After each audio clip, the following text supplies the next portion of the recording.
अस्सलाम वालेकुम, कैसे हैं आप सब? उम्मीद है आप सब खैरियत से होंगे। आप सबका वेलकम है रूहानी बात पर।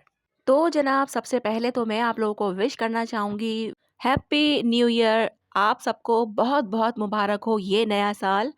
इस साल आपका यूनियन हो, आपकी सारी परेशानियाँ दूर हों और जो भी आप लोगों के दिल में तमन्नाएँ हैं वो पूरी हों। आमीन। आप सबने भी कमेंट में आमीन ज़रूर लिखना है। न जाने किसका आमीन कबूल हो जाए। तो जनाब, इस साल की पहली वीडियो है कि नो कांटेक्ट पीरियड में डीएम की रियल फीलिंग क्या होती हैं। आज हम इसी टॉपिक पर बात करेंगे कि नो कांटेक्ट पीरियड में जो डीएम फील करता है वो रियलिटी में क्या होता है। ट्विन फ्लेम जर्नी में नो कांटेक्ट पीरियड सबसे स्ट्रॉन्ग और सबसे कंफ्यूजिंग फेज होता है। डीएफ को लगता है कि डीएम ने शायद इंटरेस्ट खो दिया है या वो मूव ऑन हो गया है। लेकिन असल में सच ये होता है कि डीएम के इमोशन सबसे ज़्यादा इस फेज में ही एक्टिव होते हैं। डीएम नॉर्मली अपनी फीलिंग्स छुपाता है, कंट्रोल करता है या इग्नोर करता है, पर नो कांटेक्ट उस पर वो प्रेशर डालता है जहां उसे अपनी रियल इमोशन का सामना करना ही पड़ता है। इस टाइम उसका ईगो टूटना शुरू होता है, उसका गिल्ट उस पर आता है और वो डीएफ की एनर्जी को बहुत इंटेंस तरीके से फील करता है।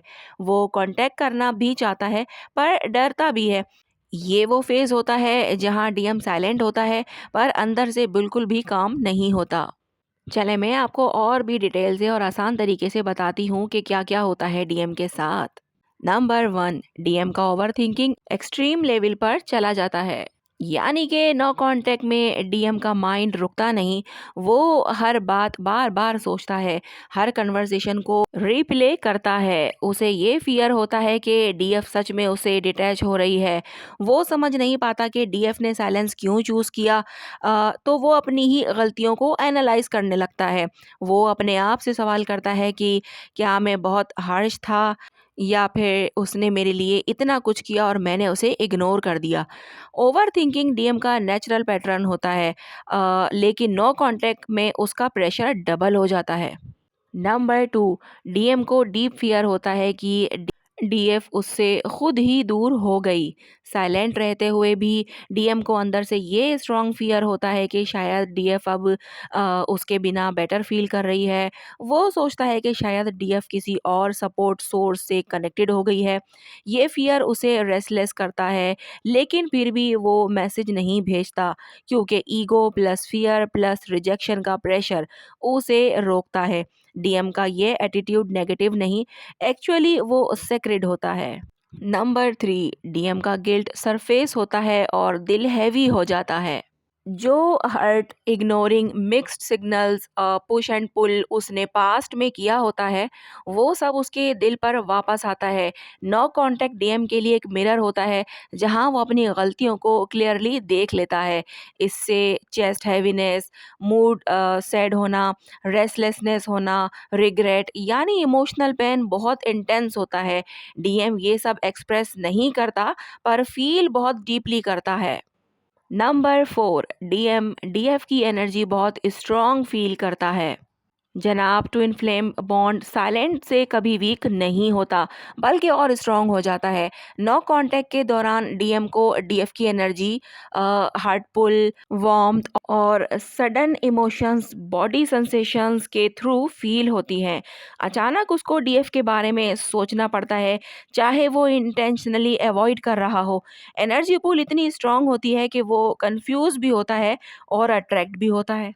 यानी कि वो ना चाहते हुए भी सोचता है और वो यही सोचता है कि मैं क्यों सोच रहा हूँ, मैं तो यही चाहता था, लेकिन अब मैं ही क्यों सोच रहा हूँ, तो यही वो सोच रहा होता है। बात आई समझ में? नंबर 5, डीएम को डीएफ की वैल्यू रियलाइज होती है, यानी कि साइलेंट मेहनत करता है। नॉर्मली डीएम को तब समझ आता है कि डीएफ जो है वो कितनी इम्पोर्टेंट थी जब डीएफ डिस्टेंस चूज करती है। उसे फील होता है कि डीएफ ही वो पर्सन थी जो उसको अनकंडीशनल लव, अंडरस्टैंडिंग और हीलिंग देती थी। नो कांटेक्ट डीएम को एक missing plus value realisation phase में डाल देता है। ये साइलेंट रियलाइजेशन डीएम के अंदर स्लो हीलिंग स्टार्ट कर देता है। नंबर 6, डीएम अपनी लाइफ की रियलिटी को फेस करने लगता है, specially married DM.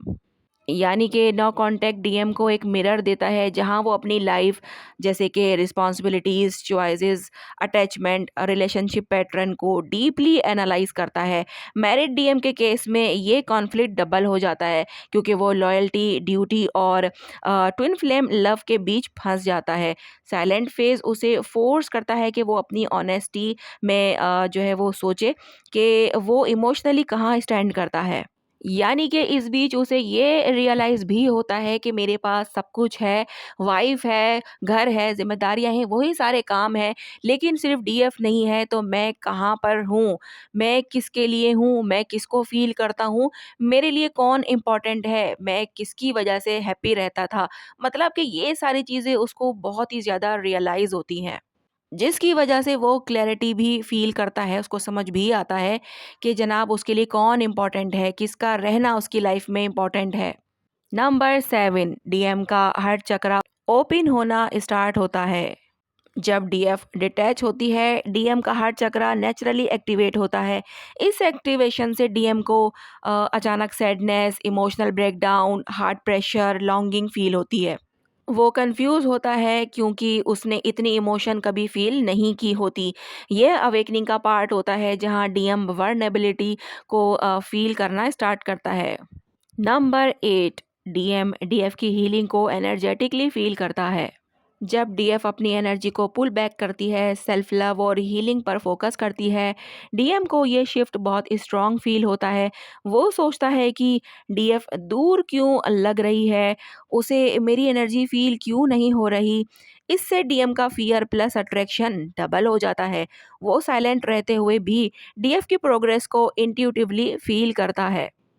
Number 9, DM contact करने का सोचता है पर फियर की वजह से रोक लेता है।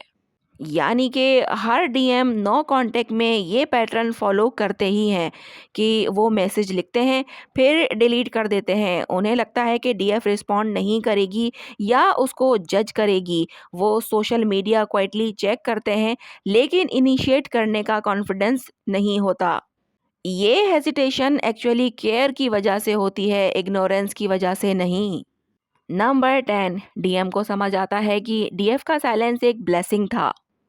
इस फेज के एंड में डीएम को रियलाइजेशन होती है कि डीएफ का साइलेंस उसके लिए एक अवेकनिंग ट्रिगर था। नो कांटेक्ट डीएम को फोर्स करता है कि वो अपने इनसिक्योरिटीज, फियर्स, ईगो और पास्ट वुंड का सामना करे।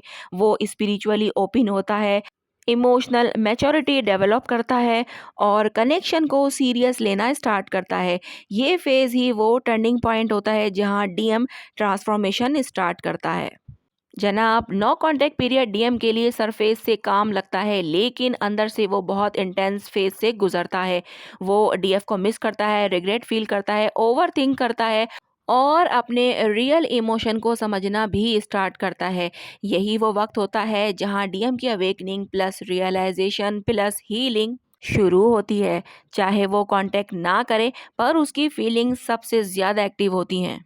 तो जनाब ये होती हैं नो कांटेक्ट पीरियड में डीएम की रियल फीलिंग। क्लैरिटी मिली हो तो कमेंट बॉक्स में आपने मुझे ज़रूर बताना है, अपने अपने एक्सपीरियंसेस ज़रूर शेयर कीजिए। आज की वीडियो यहीं तक है, मिलते हैं हम लोग नेक्स्ट वीडियो में। अपना बहुत ज़्यादा ख्याल रखिएगा और मुझे दुआओं में याद रखिएगा। अल्लाह हाफिज़।